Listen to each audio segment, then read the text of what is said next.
তো চলুন আর কথা না বাড়িয়ে সরাসরি গল্পতে চলে যায়। তখন রাহু যখন বিদ্যা মানে মন্ত্র উচ্চারণ করতে যাবে, তখন রাহু অনুভব করে পর্দার অপর পার দিয়ে আর কোনো পানি পড়ার শব্দ আসে না। তার মানে রানী রক্ষাবতীর গোসল শেষ। আর আমার মন্ত্র তো অনেক বড়, মানে অনেক সময় ধরে পাঠ করতে হবে। আর এর মধ্যে যদি রানী রক্ষাবতী গোসল করে বের হয়ে আমাকে দেখতে পায়, তবে তো আমার মৃত্যু নিশ্চিত। আর এই মন্ত্র পাঠ করার সময় বন্ধ করি, তবুও আমার মৃত্যু হবে। কারণ এই মন্ত্র একবার পাঠ করা শুরু করে শেষ না করলে মৃত্যু নিশ্চিত। এটা ভেবে রাহু ভয়তে ঘামতে শুরু করলো আর মনে মনে ভাবতে লাগলো, তবে আমার মৃত্যু হবে। এটা ভেবে রাহু থ হয়ে দাঁড়িয়ে রইল। কিছু মুহূর্ত সবকিছু ভুলে যায়। তখন রাহু শুনতে পায় না, তার ভাবনা ভুল। মৌ সাম্রাজ্যের রানী রক্ষাবতীর গোসল শেষ হয়নি। তার মানে এটা ভেবে রাহু হাসতে লাগলো শব্দবিহীন। আর রাহু মনে মনে উপরওয়ালাকে বলল, তুমি সবসময় আমার পাশে থেকো। তখন রাহু তান্ত্রিক কালীবুসের শেখানো মন্ত্র উচ্চারণ করতে লাগলো। কিছুক্ষণ এক মনে মন্ত্র জপ করতে লাগলো। তখন রাহু তান্ত্রিক কালীবুসের কথা মতো মন্ত্র পাঠ করে নিঃশ্বাস বন্ধ করে নিজের শরীর থেকে কিছু রক্ত বের করে মাথার শিথির বরাবর লাগিয়ে দেয় তার নিজের। আর রাহু মন্ত্রপাঠ শেষ করে রানী রক্ষাবতীর পর্দার কাছে গিয়ে আস্তে আস্তে কাঁপা কাঁপা হাতে পর্দা তুলতে লাগলো। আর রাহু তখন দেখতে পেল আগের মতো রানী রক্ষাবতীর গা থেকে আলোর রশ্মি বের হয় না। আর রাহু স্বাভাবিকভাবেই রানী রক্ষার দিকে তাকালো। তখনও রানী রক্ষাবতী অর্ধনগ্ন অবস্থায় ছিল। তখন রাহু মনে মনে ভাবে, উপরওয়ালার সহায় আমার বিদ্যা কাজ করেছে, আর এখন আমাকে রানী রক্ষাবতীর সাথে যৌনমিলন করতে হবে। আর আমার পিতা তান্ত্রিক রামের বন্ধু জিন তো আমাকে বলেছে, আমাকে যা কিছু করতে হবে রানী রক্ষাবতীর সাথে জোর জবরদস্তি করতে হবে। আর রানী রক্ষাবতীর মন যদি একবার জয় করতে পারি, তবে আমি এই মধু সাম্রাজ্য থেকে আমার প্রয়োজনীয় জিনিস নিয়ে যেতে পারবো। আর যা কিছু করতে হবে আমাকে এক্ষুনি করতে হবে, না জানি কি পর্যায়ে রয়েছে পৃথিবী। এটা ভেবে রাহু কিছুটা দূরে পিছিয়ে যায়। আর রানী রক্ষাবতীর মহলের কাছে যে জানালাটা রয়েছে, সেটা দিয়ে রাহু মহলের বাইরে তাকিয়ে দেখতে লাগলো কোনো মৌ সেনা রয়েছে কিনা। কারণ রানী রক্ষাবতীর সাথে জোর জবরদস্তি করে যৌনমিলন করার সময় অনেক হাতাহাতি হতে পারে। এটা যদি মহলের বাইরে থাকা কোনো মৌসেনা শুনতে বা জানতে পারে, তবে অনেক বিপদ হবে রাহুর।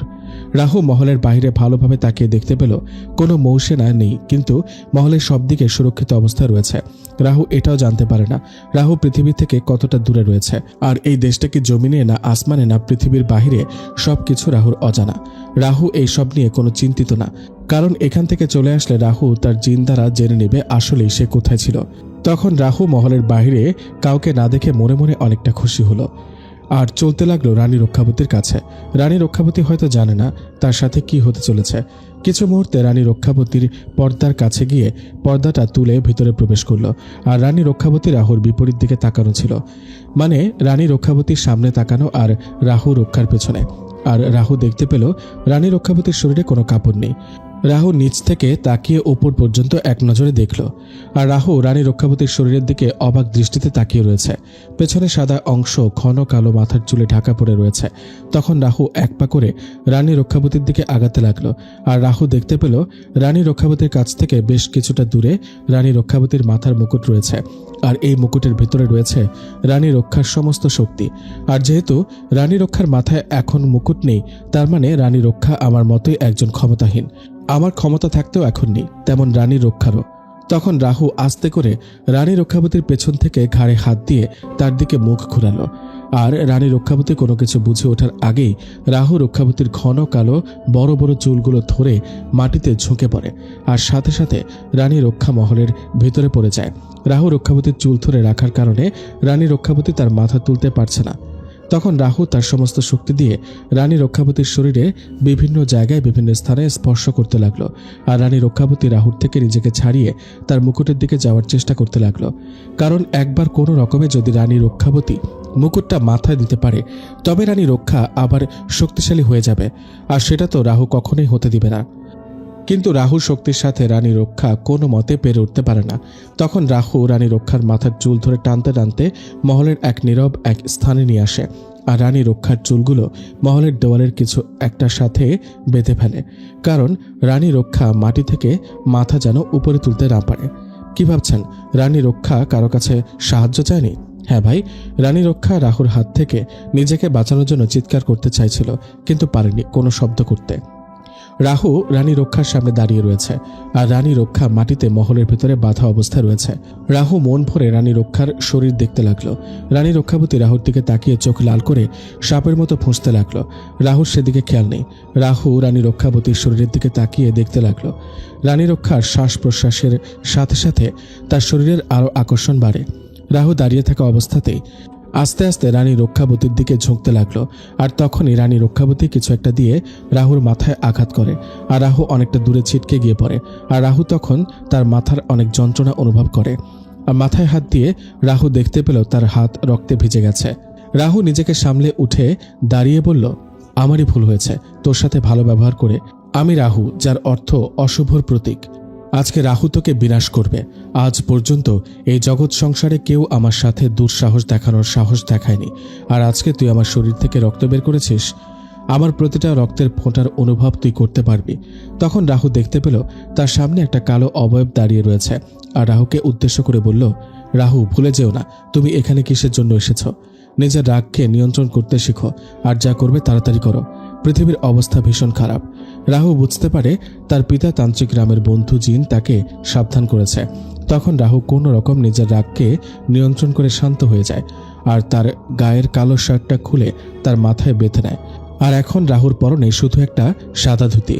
আর রানী রক্ষাবতী নিজেকে ছাড়ানোর অনেক চেষ্টা করতে লাগলো, কিন্তু মাথা তুলে দাঁড়াতে পারছে না চুলের জন্য।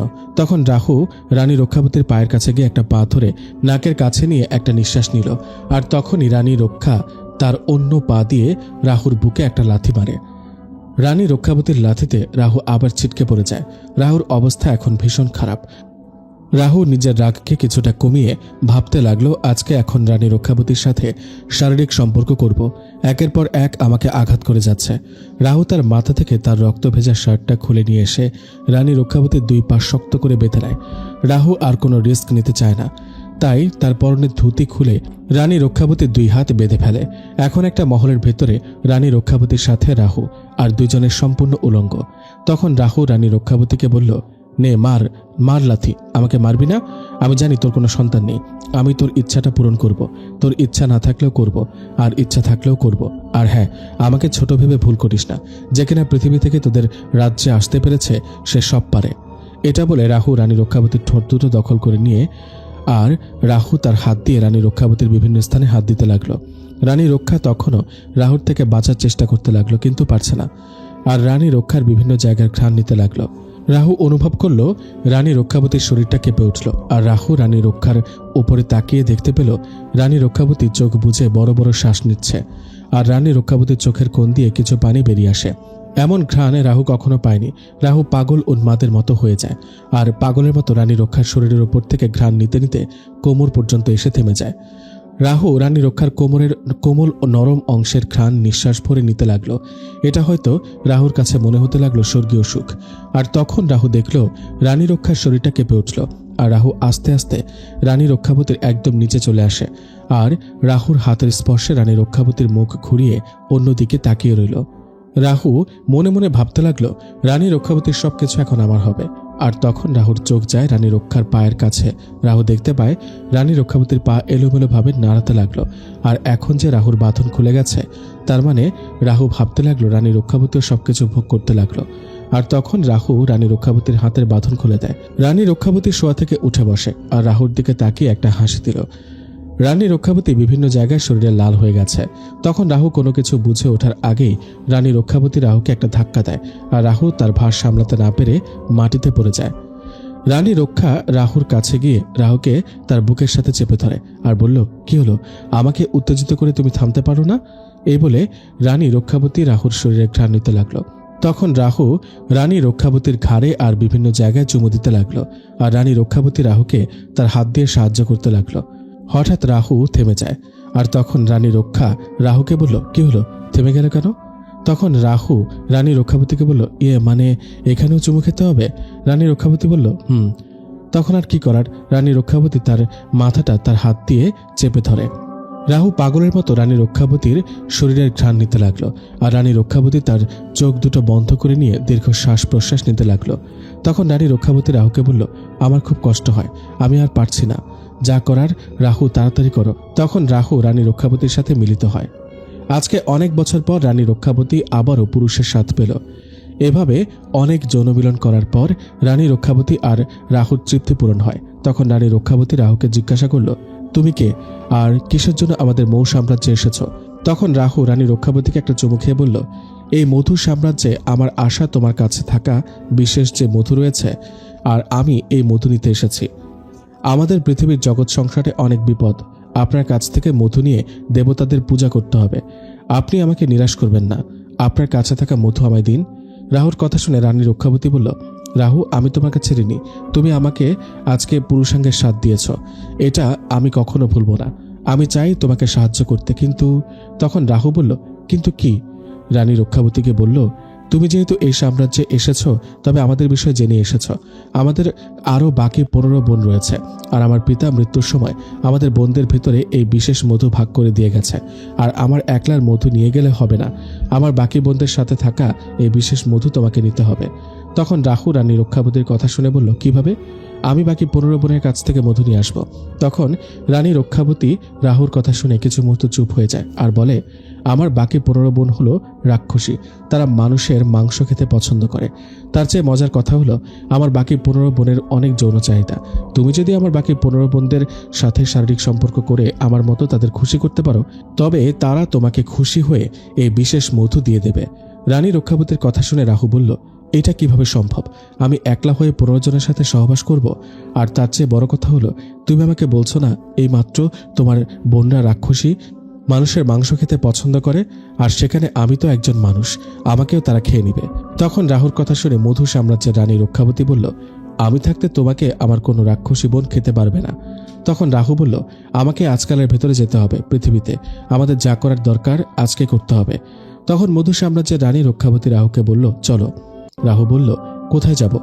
রানী বলল, আমার সাথে সাথে চলো। আর রাহু রানী রক্ষাবতীর সাথে চলতে লাগলো বড় মহলে। আর অন্যদিকে মধু সাম্রাজ্যের রানী রক্ষাবতীর 15 বোন তাদের মহলের ভিতরে বসে রয়েছে, আর একে অপরকে বলতে লাগলো, আমাদের বোনদের ভিতরে কারো কোনো সন্তান নেই, তবে কি আমাদের পিতার রাজ্য এই মধু সাম্রাজ্যে ধ্বংস হয়ে যাবে? তখন রানী রক্ষাবতী তাদের বাকি 15 বোনদের উদ্দেশ্য করে বলল, না, আমার পিতার এই রাজ্য ধ্বংস হবে না, আমরা সব বোনরা মা হতে পারবো। তখন রানী রক্ষাবতীর কথা শুনে বাকি 15 বোনেরা সবাই রক্ষার দিকে অবাক দৃষ্টিতে তাকিয়ে রয়েছে, আর তাদের সবার মনে প্রশ্ন, কিভাবে?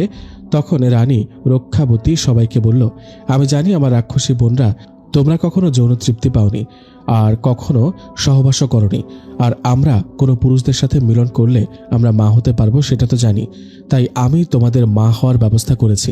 কিন্তু আমাকে কথা দিতে হবে যে তোমাদের যৌন মিলনের তৃপ্তি দেবে, তার কোনো ক্ষতি করতে পারবে না। তখন রানী রক্ষাবতীর কথা শুনে বাকি সব রাক্ষসী বোনরা বলল, ঠিক আছে, তবে আমাদের 15 বোনের সবাইকে গর্ভধারণ করতে হবে, আর আমাদের সবাইকে তৃপ্তি দিতে হবে, তবে আমরা ওই পুরুষের কোনো ক্ষতি করব না। এই কথা শুনে রানী রক্ষাবতী সবাইকে বলল, আচ্ছা বেশ, তবে এই কথাই রইল।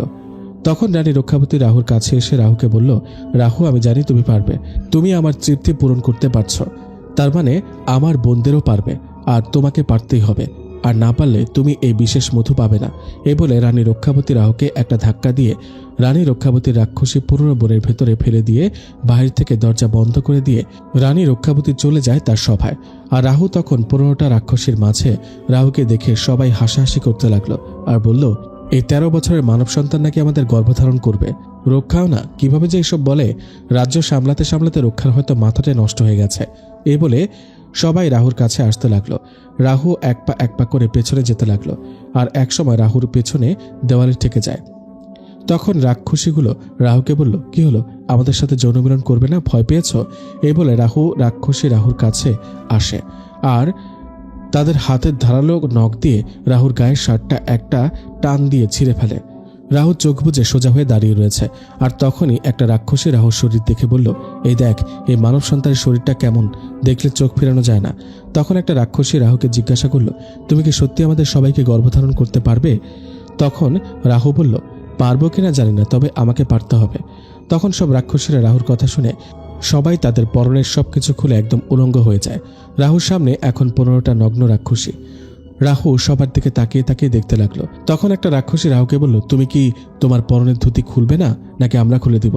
তখন রাহু রাক্ষসীদের কথা শুনে বলল, না থাক, আমি খুলতে পারবো।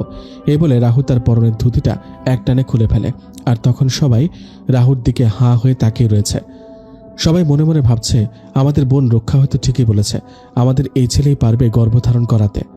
তখন একটা রাক্ষসী রাহুর কাছে এসে তার লম্বা নাক দিয়ে রাহুর বুকে আর গায়ের চুম্বন করতে লাগলো, আর এক এক করে 15 জন রাক্ষসীর সাথে সহবাস করতে লাগলো। আর অন্যদিকে রানী রক্ষাবতী বুঝতে পারে তার পেট অনেকটা উঁচু আর ভারী হয়ে যেতে লাগলো। তখন রানী রক্ষাবতী তার পেটের দিকে তাকিয়ে দেখতে পায় পেট অনেকটা ফুলে উঠেছে। রানী রক্ষাবতীর শরীর পরিবর্তন হতে লাগলো কিছু। মহলের সমস্ত দাস দাসীরা রানী রক্ষাবতীর এমন অবস্থা দেখে বলল, কি হয়েছে আমাদের মালকিন? আপনাকে দেখলে মনে হয় আপনি গর্ভবতী হয়ে গেছেন। আর রানী রক্ষাবতী অনুভব করে তার সারা শরীর শিরশির করছে, মানে তাকে আবার মিলন করতে হবে। আর অন্যদিকে রাহু সবার সাথে সমানে যৌন মিলন করছে। রাহুর অবস্থা অনেকটা খারাপ। একটা 13 বছরের ছেলে কতক্ষণ সহবাস করতে পারে? অন্যদিকে মধু সাম্রাজ্যের জানাজানি হয়ে যায় রানী রক্ষাবতী গর্ভবতী হয়েছে। মধু সাম্রাজ্যের সবাই অনেক খুশি, কিন্তু কারো কোনো মাথা ব্যথা নেই কিভাবে রানী রক্ষাবতী গর্ভবতী হলো। সবাই বলছে, আমাদের রানী রক্ষাবতী গর্ভবতী। মধু সাম্রাজ্যের প্রতিটা মৌ রক্ষক আজকে খুশি। আর অন্যদিকে রাহুর এক এক করে সবার সাথে যৌনমিলন শেষ হয়। তখন রানী রক্ষাবতী মহলের দরজা খুলে ভেতরে প্রবেশ করে আর গিয়ে দেখল রাহু তার রাক্ষসী বোনদের সাথে সহবাস করতে করতে জ্ঞান হারিয়ে ফেলেছে। যে যেরকম পারে রাহুর উলঙ্গ জ্ঞানহীন শরীর নিয়ে খেলা করছে। তখন রানী রক্ষাবতীর দিকে তার সব রাক্ষসী বোনরা তাকিয়ে রয়েছে, কারণ রানী রক্ষাবতী গর্ভবতী সেটা তারা দেখতে লাগলো। আর সব রাক্ষসী বোনেরা এসে রানী রক্ষার পেটে আলতোভাবে হাত বুলিয়ে দিতে লাগলো আর বলল, আমাদেরও তোর মতো সন্তান হবে। এই রাহুই পেরেছে আমাদের সব বোনদের তৃপ্তি দিতে। তখন রানী রক্ষাবতী তার রাক্ষসী বোনদের বলল, তোরা এখন চলে যা, এই রাহুর সাথে আমার কাজ আছে। রানী রক্ষাবতীর কথায় সবাই চলে যায়। আর রানী রক্ষা তার বোনদের বলল, রাহুর জ্ঞান ফিরলে আমি তাদের ডেকে নিব। তখন সব রাক্ষসীরা তার বোন রক্ষাকে সমস্ত কিছু জানিয়ে চলে যায়। আর রানী রক্ষাবতীর অবস্থা অনেক খারাপ হয়। এখন যদি রানী রক্ষাবতী পুরুষাঙ্গের স্বাদ না নিতে পারে তাহলে হয়তো পাগল হয়ে যাবে। তখন রানী রক্ষা রাহুর কাছে গিয়ে রাহুর মাথাটা তার কোলের উপর নিয়ে বলতে লাগলো, এই রাহু ওঠো। রাহুর কোনো সারা শব্দ নেই। আর এদিকে রক্ষা তার শরীরের উত্তেজনা কোনোভাবে ধরে রাখতে পারে না। রাহু জ্ঞানশূন্য অবস্থায় রানী রক্ষাবতী তার শরীরের সমস্ত কিছু খুলে ফেলে দিতে লাগলো। আর রানী রক্ষাবতী গর্ভবতী অবস্থায় একদম উলঙ্গ হয়ে যায়। আর রাহু তো আগে থেকে উলঙ্গ ছিল। রানী রক্ষা রাহুর শরীরের ঘ্রাণ নিতে লাগলো, উন্মাদ হয়ে যায়। এরপর রাহুর সাথে রানী রক্ষাবতী আবারও মিলন করে। রাহু এখনও জ্ঞান শূন্য অবস্থায়। আর রানী রক্ষাবতী রাহুর সাথে সহবাস করার সময় রাহুর হুঁশ ফিরল। রাহু নিরুপায় হয়ে শুয়ে রয়েছে। আর এভাবে কয়েক ঘন্টা পর রানী রক্ষার যৌন চাহিদা পূরণ হয়। আর রাহুর জ্ঞান ফিরে তখন রানী রক্ষাবতী তার 15 জন রাক্ষসী বোনদেরকে ডাকে। তারা রাহুকে একটা আপেল খেতে দেয়। আর রাহু তার হারানো শক্তি ফিরে পায়। রাহু রানী রক্ষার 15 রাক্ষসী বোনকে জানায় তার মধু সাম্রাজ্যের রাজ্যের আসার কথা, সে কেন এসেছে। রাহুর মুখের সব কথা শুনে রাক্ষসীরা বলল, রাহু, তুমি আমাদেরকে তৃপ্তি আর শান্তি দিতে পেরেছ, আমরা তোমাকে আমাদের বিশেষ মধু দিব। এই বলে 15 রাক্ষসী তাদের জাদুর মাধ্যমে বিশেষ মধু দিয়ে দেয়। রাহুকে রানী রক্ষাবতী বলল তাকে পৃথিবীতে রেখে আসবে, আর তার মৌ সেনারা রাহুকে পথ দেখিয়ে নিয়ে যাবে। অন্যদিকে ইফরিত জিন তার সাথে থাকা সমস্ত জিনকে নিয়ে থরের কাছে যেতে লাগলো। আর থর অন্ধকার রাতে উঠে দাঁড়ালো আর ভাবতে লাগলো, এই মাংস খেকো প্রেতাত্মার কথা। আমার মৃত্যু হবে কিভাবে আর কে আমাকে মৃত্যু দেবে থর তো জানে না। তাকে হত্যা করতে স্বয়ং ইফরিত জিন আসছে। থরের কাছ থেকে বেশ অনেকটা দূরে থরের মেয়ে আলিফা বসে রয়েছে। তখন থরের চারপাশের মাটিগুলো কাঁপতে লাগলো। তখন আলিফা দৌড় দিয়ে তার পিতা থরের কাছে চলে আসে আর বলল, পিতা, তাড়াতাড়ি এখান থেকে আসো, দেখছো আকাশের পরিবেশ খুব ভয়াবহ। তখন থর তার মেয়েকে বলল, চলো। থর তার মেয়েকে নিয়ে কিছুটা দূরে যাওয়ার পরে থর শুনতে পেল তাকে কেউ যেন একজন উদ্দেশ্য করে বলল, জানোয়ার, তুই কোথায় যাস? থর পিছনে তাকিয়ে দেখে ইফরিত জিন সহ বিভিন্ন গোত্রের জিন ভয়ানক রাগান্বিত অবস্থায় দাঁড়িয়ে রয়েছে। তখন মানুষ খেকো পিশাচিনীটা থরকে বলল, আমি বলেছিলাম না তোর মৃত্যু হবে, আর তোর মৃত্যুর দেবতা আসছে, আর এই দেখ এসে গেছে। অনেকদিন পর তাজা মাংস খেতে পারবো। এই কথা শুনে ইফরিত পিশাচটা মানে প্রেতাত্মার দিকে তাকায়। ইফরিতের তাকানো দেখে চুপ হয়ে যায় প্রেতাত্মা। তখন ইফরিতকে দেখে থরের মেয়ে আলিফা জ্ঞান হারিয়ে ফেলে। আর থর ইফরিতকে বলল, তুই এখানে আমার কাছে কি চাস? থরের কথা শুনে ইফরিত বলল, জানোয়ার, ইতিমধ্যে সবকিছু ভুলে গিয়েছিস? থর তখন বলল, আমি কিছু করিনি, আর আমি কি ভুলে যাব? থরের কথা শুনে ইফরিত বলল, আচ্ছা তোকে আমি সব কিছু মনে করিয়ে দিচ্ছি, তুই কি করেছিস আর তোকে এখনই মনে করাবো। তখন ইফরিত হাতের ইশারা দেয় আর সাথে সাথে শতখানেক ভয়ানক জিন থরকে বন্দি করে ফেলে। তখন থর তার পালিত জিনগুলোকে ডাকতে লাগলো। থরের ডাকে থরের কোনো জিনিস তার কাছে আসে না। আর তখন ইফরিত থরের দিকে তাকিয়ে হাসতে লাগলো আর বলল, তোর কোনো জিন আসবে না। আমি এখানে আসার সময় তোর সমস্ত জিনকে জাহান্নামে পাঠিয়ে দিয়েছি, নরকের কীট। তখন থর ইফরিতের দিকে অসহায় দৃষ্টিতে তাকিয়ে রয়েছে। ইফরিত বলল, এখন কিছু মনে পড়েছে? তখন ইফরিতের কথা শুনে থর বলল, না, আমি কিছু মনে করিনি। থরের মুখে মিথ্যা কথা শুনে ইফরিত রেগে যায় আর তখন ইফরিতের গা থেকে আগুনের লাভা বের হয়ে যায়। ইফরিত রাগান্বিত হয়ে থরকে বলল, জানোয়ার, মানুষ জাতি আসলেই মিথ্যাবাদী। মানুষ হলো সেরা জীব, কিন্তু মানুষ সেরা জীব হয়ে নিকৃষ্ট জঘন্য ভয়ানক কাজগুলো করে, যেগুলো আমরা আগুনের তৈরি জিন হয়েও করতে ভয় পাই। আমরা তো আমাদের উপরওয়ালাকে ভয় করি, মৃত্যুর পর আমাদের পুনরায় আবার জীবিত করবে আমাদের উপরওয়ালা, কিন্তু তোরা মানুষটা সবকিছু জেনেও সেটা বেশি বেশি করে করিস। যা, আজকে আমিও মানুষের মতো এমন করে একটা জঘন্য নিকৃষ্ট কাজ করব, তখন তোরা বুঝতে পারবি আসলে তোরা মানুষ কতটা ভয়ানক। তখন ইফরিতের চোখ পড়ে থরের একমাত্র মেয়ে আলিফার উপর। তখন ইফরিত আলিফাকে দেখে হিংস্র জানোয়ারের মতো হাসতে লাগলো আর ইফরিতের হাসি দেখে থর বুঝতে পারে তার মেয়ের সাথে কিছু একটা হতে চলেছে। তখন ইফরিত থরের মেয়ের কাছে যেতে লাগলো আর থরকে ইফরিত বলল, তোর মেয়েকে তোর চোখের সামনে হত্যা করব আর তারপরে তোকে আর তোর মেয়েকে হত্যা করার আগে সহবাস করব। এ বলে ইফরিত হাসতে লাগলো। তখন ইফরিতের মুখে এইসব কথা শুনে থর বলল, না ইফরিত, না, এটা তুই করতে পারিস না। আমার মেয়েকে হত্যা করিস না। আমি পিতা হয়ে সন্তানের মৃত্যু কিভাবে দেখব, আর তার আগে আমাকে হত্যা কর। এই বলে থর ইফরিতের কাছে অনুরোধ করতে লাগলো। তখন ইফরিত থরকে বলল, জানোয়ার, মেয়ের মৃত্যুর কথা শুনে খুব কষ্ট লাগে। তোর নিষেধাক পিশাচগুলো যখন আমাদের এক একটা জিন ভাইকে হত্যা করেছে তখন আমাদের অনেক কষ্ট হয়, আর তুই এখন বুঝতে পারবি আপনজনকে হারিয়ে ফেললে কতটা কষ্ট হয়। তখন ইফরিত থরকে আবার বলল, তোর ভাগ্যটা কিছুটা হলেও ভালো, তোর মৃত্যুটা সহজ হবে। এখানে যদি আমাদের মালিক রাহু থাকতো, তোর গা থেকে জ্যান্ত অবস্থাতে ছাল ছাড়িয়ে নিত। আর আমি তোর সাথে এত কথা বলছি কেন? পিতার সামনে মেয়ের ইজ্জত নিতে লাগলো ইফরিত।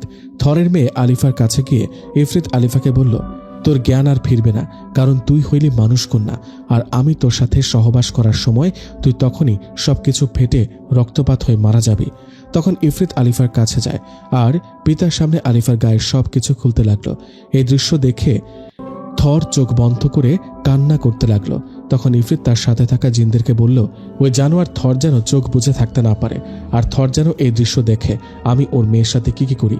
পিতা হয়ে এই জানোয়ার দেখতে হবে এই সব কিছু।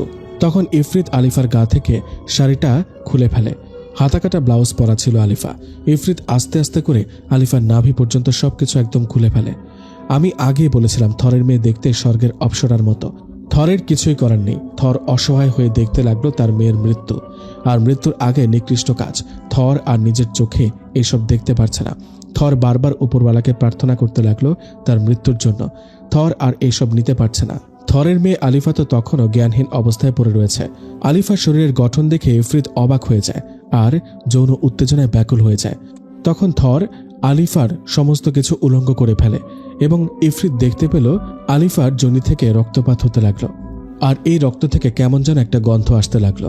এটা দেখে ইফরিত চিৎকার দিয়ে ওঠে আর বলে, এই থরকন্যার আর পিরিয়ড হওয়ার সময় পেল না। এ বলে আলিফার কাছ থেকে ইফরিত জিন উঠে আসে। জিনের সাথে শারীরিক সম্পর্ক আলিফার মানে ইফরিতের আর করা হলো না। জিন যে মেয়েগুলোর পিরিয়ড হয় সে মেয়েগুলোর সাথে শারীরিক সম্পর্ক করে না। তখন ইফরিত বলল, আমি এই মেয়ের সাথে এখন আর যৌনমিলন করতে পারবো না, কারণ মানুষ কন্যার পিরিয়ডের রক্ত আমাদের শরীরে লাগলে আমাদের শরীরের ক্ষতি হয়, আর সেখানে তো পুরুষাঙ্গ। এটা শুনে থর কিছুটা দুশ্চিন্তা মুক্ত হয়। এটা দেখে ইফরিত বলল, থর, ভালো লাগে, আমি নই তোর মেয়ের সাথে শারীরিক সম্পর্ক করলাম, কিন্তু আমি তোর মেয়েকে নিয়ে যাব আমাদের মালিক রাহুর কাছে, আর আমাদের মালিক রাহু তোর কন্যা আলিফার সাথে যৌনমিলন করবে। এই বলে ইফরিত হাসতে লাগলো, আর ইফরিত তার সাথে থাকা জিনদের বলল, এই জানোয়ার থরকে গাছের উপর ছুড়িয়ে গলায় ফাঁস দিয়ে হত্যা কর। ইফরিতের কথা মতো থরকে বড় একটা তেঁতুল গাছের সাথে ফাঁস দিয়ে হত্যা করে। আর তখন মাংস খেকো প্রেতাত্মা থরের মাংস খেতে লাগলো আর বলল, আমি বলেছিলাম তোর মাংস আজকে আমি খাবো। এই কথাগুলো থরের ডেড বডির সাথে বলতে লাগলো প্রেতাত্মাটা। তখনও আলিফা জ্ঞানশূন্য অবস্থায় পড়ে রয়েছে। আলিফা তো জানে না তার পিতাকে হত্যা করা হয়েছে, আর তার সাথে তার পিতার লাশটাও খাচ্ছে এক প্রেতাত্মা। অন্যদিকে রাহু মধু সাম্রাজ্য থেকে মৌ সাম্রাজ্যের রানী রক্ষাবতীর বোনদের সাথে শারীরিক সম্পর্ক করে তাদেরকে খুশি করে তাদের কাছ থেকে মূল্যবান মধু নিয়ে আসতে লাগলো। তখন আব্দুল দাদু রাহুকে বলল, তারপরে কি তুমি জগৎ সংসারকে রক্ষা করতে পারছিলে?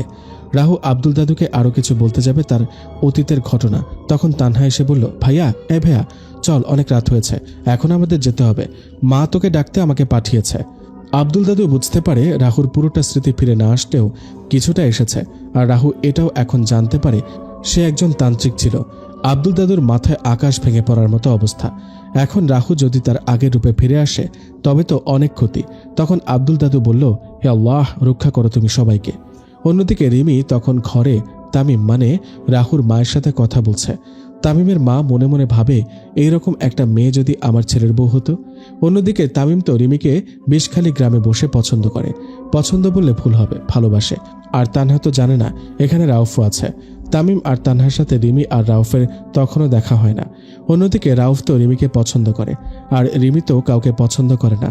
তার মনে শুধু পিতা হত্যার প্রতিশোধের ক্ষোভ রাহুর জন্য। আর রাহু তো জানে না এই রিমি হলো তার পিতা তান্ত্রিক রামের হত্যাকারী রহিম হুজুরের নাতি। আর আব্দুল দাদু সব জানে, আর আব্দুল দাদু আল্লাহর কাছে প্রার্থনা করে যেন রিমি এই কথাটা জানতে না পারে যে তামিম হলো সেই রাহু আর তার পিতার হত্যাকারী। তবে রিমি রাহুকে নরকের জ্বালা দিয়ে হত্যা করবে। তখন আব্দুল দাদু কোনো উপায় না পেয়ে মুসলিম জিন আজমাইন ফায়েককে স্মরণ করে। আর অন্যদিকে আব্দুল দাদুর সাথে রাহু কথা বলে তার মায়ের কাছে চলে যায়। রাহু তো এখন জানে তার আসল মা এরা না, আর তানহা তামিম মানে রাহুর আসল বোন না। তখন তামিম এর মা বলল, বাবু এখন কেমন লাগছে? তখন তামিম তার মাকে বলল, মা এখন অনেকটা ভালো লাগছে। আর তখন দাদি এসে বলল, দাদু ভাই তোর হঠাৎ হঠাৎ করে কি হয়? তোর আব্দুল দাদু কি কিছু বলেছে? তখন তামিম তার দাদির দিকে তাকিয়ে মনে মনে ভাবল, এরা যখন জানতে পারবে আমি তাদের কেউ না, তখনও কি আমাকে এরকম ভালোবাসবে? তখন তামিমকে ভাবতে দেখে দাদি বলল, কি ভাবছো দাদু ভাই? তখন তামিম দাদিকে বলল, আব্দুল দাদু বলেছে তেমন কোনো সমস্যা নেই আমার। আর আমার কথা শুনে আব্দুল দাদু বলল, আমি আর্মি থাকাকালীন অনেক সময় ধরে ফায়ারিং ট্রেনিং আর অতিরিক্ত রাত জাগার কারণে মাঝে মধ্যে এরকম ব্যথা হয়। আর বলল কিছুদিন রেস্ট নিলে ঠিক হয়ে যাবে। তামিম তার দাদিকে মিথ্যা কথা বলে। অন্যদিকে আব্দুল দাদু তো তামিম মানে এর কাছ থেকে পুরো কথাটা শুনতে পারল না। শুধু সাম্রাজ্যের রানী রক্ষাবতী আর তার পিশাচিনী রাক্ষসী বোনদের কাছ থেকে মূল্যবান মধু নিয়ে আসলে এই জগৎ সংসারকে রক্ষা করেছে। আর থরের মেয়ে কি এখনো জীবিত আছে? এইসব প্রশ্নের উত্তর আব্দুল দাদুর মনে ঘুরপাক খেতে লাগলো। আব্দুল দাদু মুসলিম জিন আজমাইন ফায়েককে স্মরণ করার কারণে মুসলিম জিন আজমাইন ফায়েক আব্দুল দাদুর মগজে এসে বলল, আমি গভীর রাতে তাহাজ্জুদের নামাজের পর আপনার সাথে দেখা করব। তখন আব্দুল দাদু মুসলিম জিন আজমাইন ফায়েককে বলল, জি ইনশাল্লাহ, আমি আপনার জন্য অপেক্ষা করব। তামিম তানহা আর তার দাদি আর মায়ের সাথে চলে যায়। আর তার কিছুক্ষণ পর রিমি আর রউফ ঘরে আসলো। তখন আব্দুল দাদু রাউফকে বলল, দাদু ভাই এতক্ষণ কোথায় ছিলে? তখন আব্দুল দাদুর কথায় রাউফ বলল, এই তো দাদু ভাই, একটু বাইরে ছিলাম। কিছু কি হয়েছে? তখন রাউফের কথা শুনে আব্দুল দাদু বলল, না দাদু ভাই, অনেকক্ষণ ধরে দেখি না, তাই জিজ্ঞেস করলাম। অন্যদিকে শক্তিশালী জিনের সর্দার মারিদ এক মনে ভাবতে লাগলো, এভাবে আর কতদিন? মাস চলে যায়, দিন চলে যায়, তারপরেও একমাত্র মেয়ে মাধবী রাহুর জন্য অপেক্ষা করছে। মাধবী জিন কন্যা হয়ে একজন হিন্দু ছেলের জন্য এত বছর ধরে অপেক্ষা করছে। না, আর হয় না। এই রাহুকে এই পৃথিবীতে ওর অস্তিত্ব মুছে ফেলবো। তারপরে ভালো কোনো গোত্রের জিন রাজকুমারের সাথে আমার একমাত্র মেয়ে মাধবীকে বিবাহ বন্ধনে আবদ্ধ করব। আর রাহু বাড়িতে গিয়ে কাউকে কিছু না বলে রাহুর রুমে চলে যায়। আর রাহু কাউকে কিছু বলবে বাকি? রাহু তো এখন জানে তারা তার কেউ না, মানে রক্তের কেউ না। রাহুর এমন চলে যাওয়া দেখে রাহু মানে তামিমের মা কাছে গিয়ে বলল, বাবু কি হয়েছে তোমার? মন খারাপ? আমি তোমার মা, আমাকে বলো তোমার কি হয়েছে। আচ্ছা, তোমার কি আর তোমার দাদুর বাড়িতে থাকতে মন চাইছে না? তুমি চাইলে আমরা কালকে বাংলাদেশ থেকে ভারত চলে যাব। তামিম তার মায়ের দিকে এক মনে তাকিয়ে রয়েছে আর ভাবতে লাগলো, এরা আমার আপন কেউ না, তারপরেও আমাকে নিঃস্বার্থভাবে ভালোবাসে। আচ্ছা, তবে মায়েদের ভালোবাসা কি এমনই হয়? তখন তামিম দেখলো তার দাদি হাতে করে এক গ্লাস দুধ নিয়ে আসছে। আর তামিমকে উদ্দেশ্য করে বলল, দাদু ভাই, রাতে কিছু না খেয়ে ঘুমাতে হয় না, শরীর খারাপ করবে। এই গরম দুধ খেয়ে নাও, শরীর ভালো লাগবে। তামিম তখন তার দাদি আর মাকে জড়িয়ে ধরে কান্না করতে লাগলো। আর তামিমের কান্নার কারণে দাদি আর মা বুঝতে পারে না, কারণ তামিম জানে সে আর তার এই সাজানো গোছানো পরিবারের সাথে থাকতে পারবে না। তখন তামিমের মা রাহু মানে তামিমকে বলল, আচ্ছা বাবু, অনেক রাত হয়েছে, এখন ঘুমাও। মা আর দাদি বুঝতে পারে তামিমের কিছু একটা হয়েছে, তাই তামিমকে একলা ছেড়ে যায় রেস্ট করতে। অন্যদিকে মাধবী বিষখালী নদীর তীরের একটা খোলা জায়গায় দাঁড়িয়ে রয়েছে। জায়গাটা চারপাশে বড় বড় উঁচু গাছ আর মাঝখানে শুনশান খোলা জায়গায়, তার সাথে নীরবতা। আর আকাশে তখন চাঁদের আলো। কিছু মেঘ এসে চাঁদের আলোতে মাঝে মধ্যে হানা দেয়, আবার পালিয়ে যায়। মাধবী তখন একটা কথা ভাবছিল, আচ্ছা রাহু কখনো কি আমার হবে? আমি কেন রাহুকে ছাড়া অন্য কাউকে ভাবতে পারি না? আমি তো একটা পরী, আর পরী হয়ে আমি কিভাবে অন্য একটা মানুষের প্রেমে পড়ি? আচ্ছা ভালোবাসা কি মানুষ জিন পরী দেখে হয় না? আমি তো রাহুকে আমার হৃদয় থেকে এক মুহূর্তের জন্য মুছে ফেলতে পারি না। হে আল্লাহ, আমাকে আর কত ধৈর্য ধারণ করাবে? রাহুকে কবে আমার করে দিবে?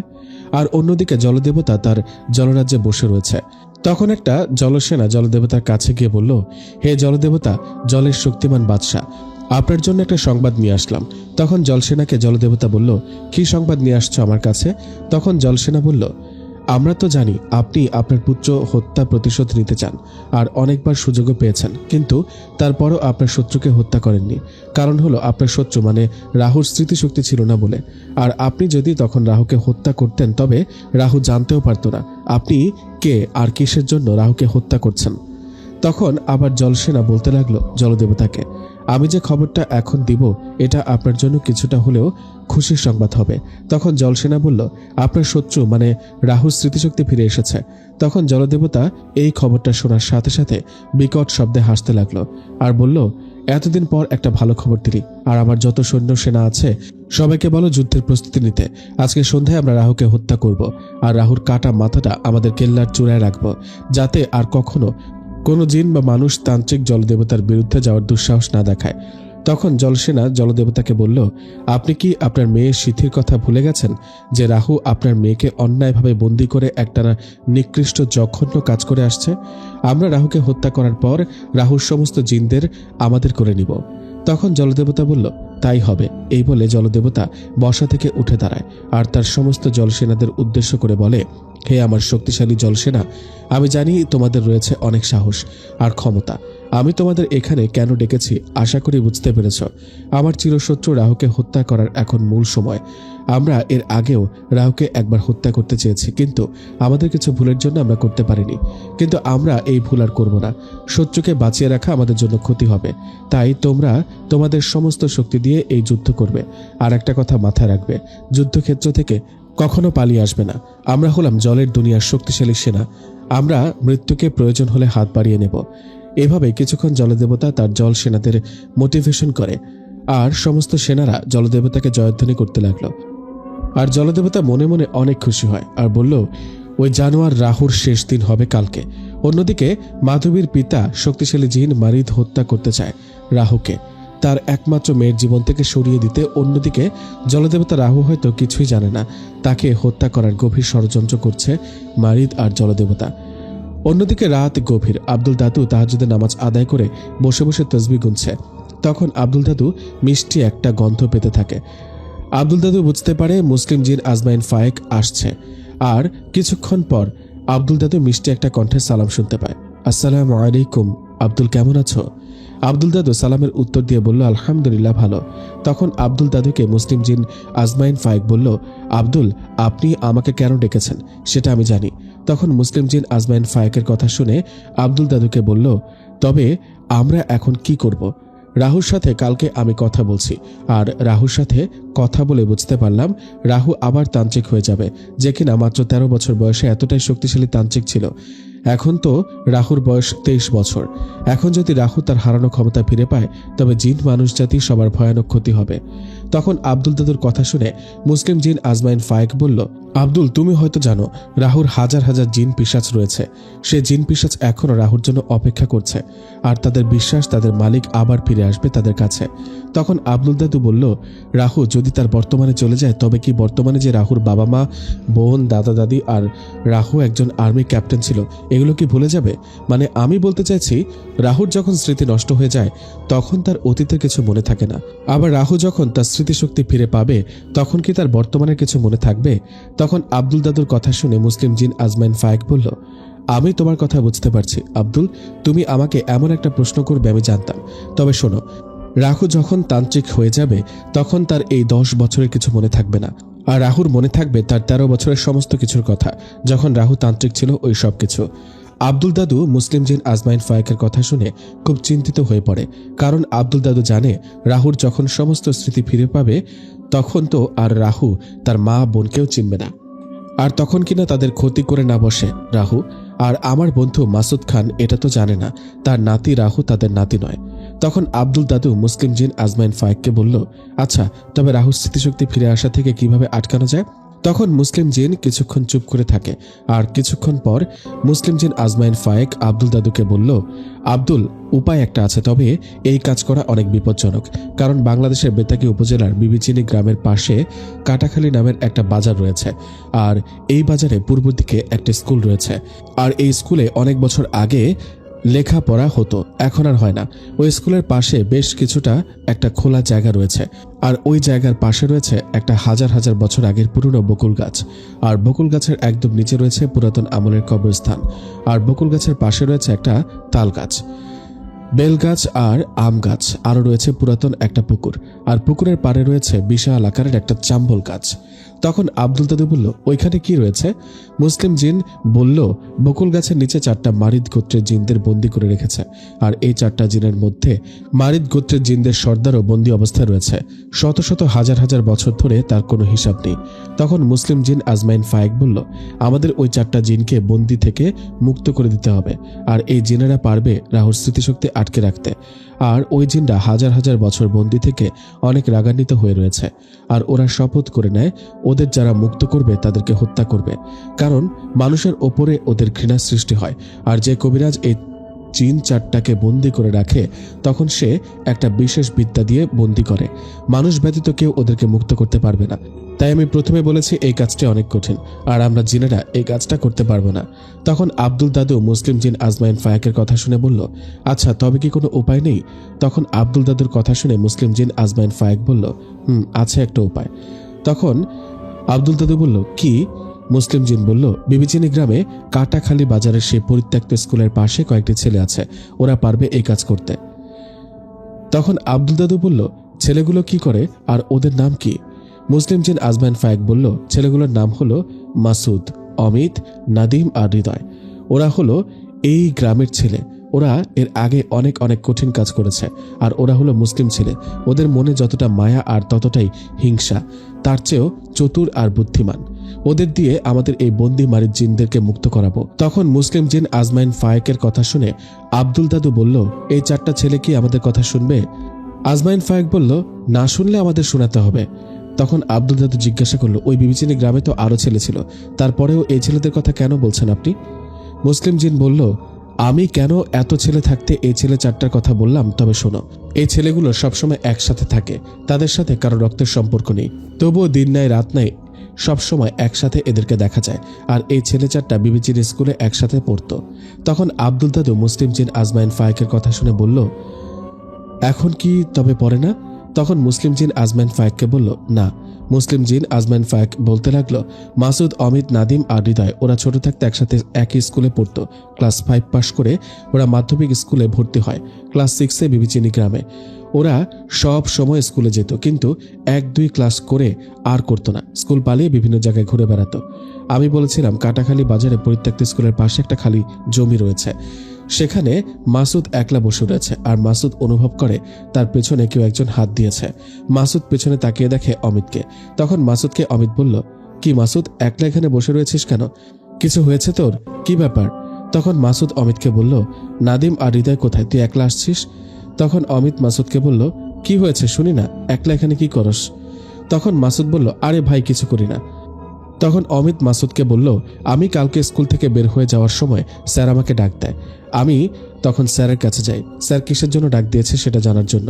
তখন আমি দেখলাম আমাদের ক্লাসে একটা নতুন মেয়ে ভর্তি হয়েছে, মেয়েটা অনেক সুন্দর। তখন মাসুদ অমিতের কথা শুনে হাসি দিয়ে বলল, তোর কাছে তো সব মেয়েই সুন্দর লাগে, এর আগেও সুমনা ছিল, আর এখন অন্য কেউ। তখন অমিত বলল, মাসুদ সত্যি মেয়েটাকে আমার ভালো লেগেছে। তখন মাসুদ বলল, ভালো লেগেছে যেহেতু তাহলে কথা বল, আর আমাকে এইসব কথা বলছিস কেন? তখন অমিত মাসুদের কথা শুনে বলল, কথা বলার অনেক চেষ্টা করি, পরে জানতে পারি এটা স্যারের মেয়ে, তাই আর কথা বলার দুঃসাহস দেখায়নি। তখন মাসুদ বলল, বাহ, তোর মেয়ে পছন্দ হয়েছে কালকে, আর তুই বলতে আছিস আজকে? আমাদের কালকে বলিস নাই কেন? তখন মাসুদের কথা শুনে অমিত বলল, কিভাবে বলবো?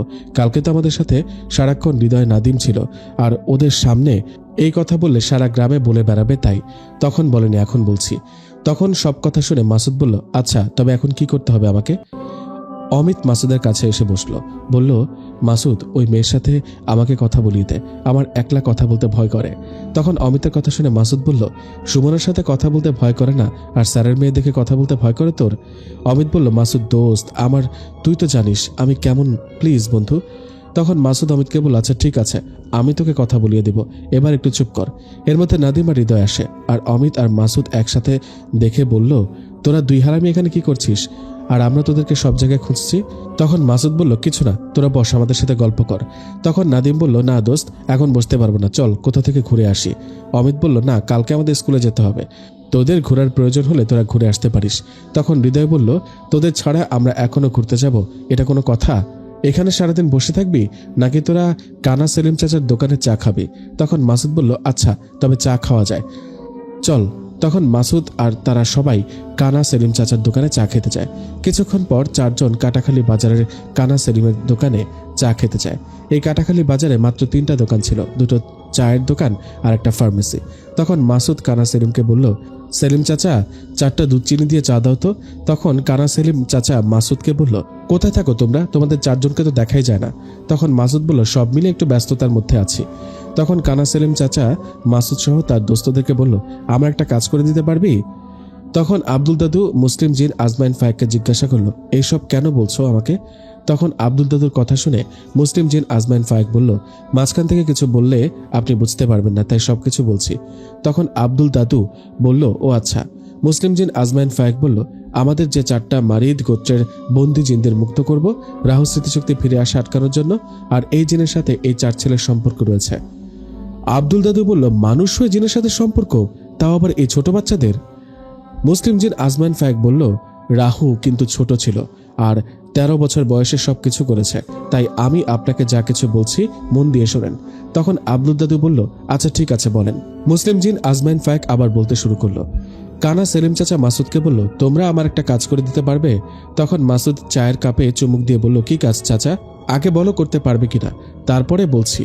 পরে যদি কাজের কথা শুনে কাজ না করতে চাও তবে তো তোমরা সব জেনে যাবে, আর আমি তো তোমাদের কাজের জন্য টাকা দিব। তখন মাসুদ অমিত হৃদয় নাদিমের দিকে তাকিয়ে বলল, কি বলিস তোরা, কি কাজ করবি? তখন অমিত বলল, কি কাজ সেটাই তো বলল না। তখন মাসুদ সেলিম চাচাকে বলল, চাচা তুমি তো শুনলা, ওরা কাজ না জেনে করতে চায় না। মাসুদের কথা শুনে সেলিম চাচা বলল, আচ্ছা ঠিক আছে, আমি তোমাদেরকে বলবো, আজকে রাতে পরিত্যক্ত স্কুলের কাছে এসে আমার সাথে দেখা করবে।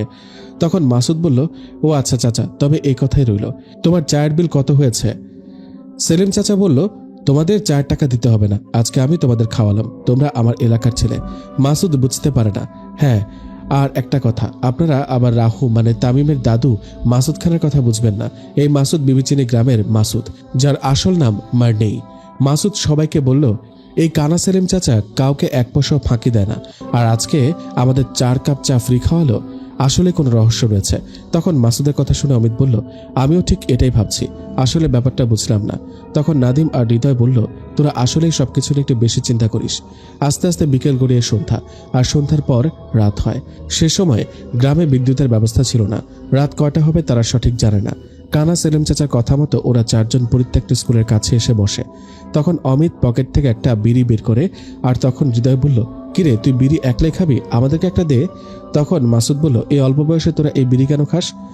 অমিত বলল, এই বিড়ি, তারপর জেলখানা, এই সব পুরুষদের জন্যই। আর এই 70 দশকে যে ছেলেগুলো বিড়ি খায় না তারা আসলে একটা মেয়ে, হাতে চুরি পরে বসে থাকা উচিত তোদের। আমাদের দেখ, আমরা দৈনিক অনেক বিড়ি খাই, আসলে আমরা পুরুষ মানুষ তাই, আর তোরা তো মেয়েদের মতো বিড়ি খাস না। এ বলে অমিত আর হৃদয় হাসতে লাগলো। তার কিছুক্ষণ পর কানা সেলিম চাচা আসে, আর এসে মাসুদ সহ সবাইকে বলল, তোরা আসছিস? তখন অমিত বলল, তুমি আসতে বললে আর না আসলে হবে? মাসুদ বলল, আচ্ছা চাচা, এখন বলো কি কাজ? তখন কানা সেলিম চাচা বলল, তেমন কাজ না, আর আবার কাজও বলতে পারিস। সেলিম চাচার কথা শুনে অমিত বলল, আচ্ছা তুমি কি বলবে, সেটা কি? তখন কানা সেলিম চাচা বলল, তোরা আমার কাছে আয় দেখি। আর কানা সেলিম চাচা চারদিকে তাকিয়ে বলল, তোরা তো জানিস গতকাল আমাদের গ্রামে একটা মেয়ে মারা গেছে। জানি তো, এখন কি হয়েছে সেটা বলো।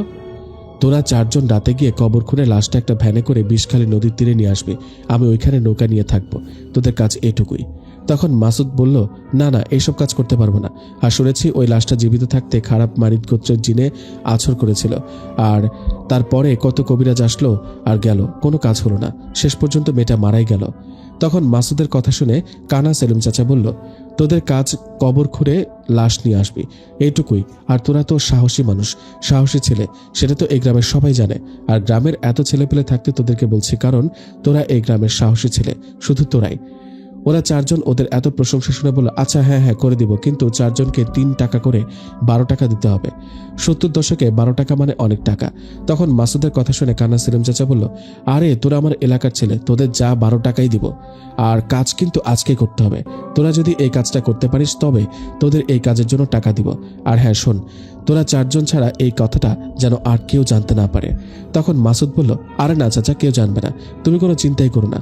তুমি শুধু ঠিক টাইমে বিষখালী নদীর তীরে নৌকা নিয়ে অপেক্ষা করো, আমরা 4 জন লাশ নিয়ে সব সময় মতো চলে আসব। তখন মাসুদের কথা শুনে নাদিম বলল, সবই শুনলাম, কিন্তু আমরা যে কবর খুঁড়ে লাশ বের করে নিয়ে আসবো, কিন্তু কোদাল পাবো কোথায়?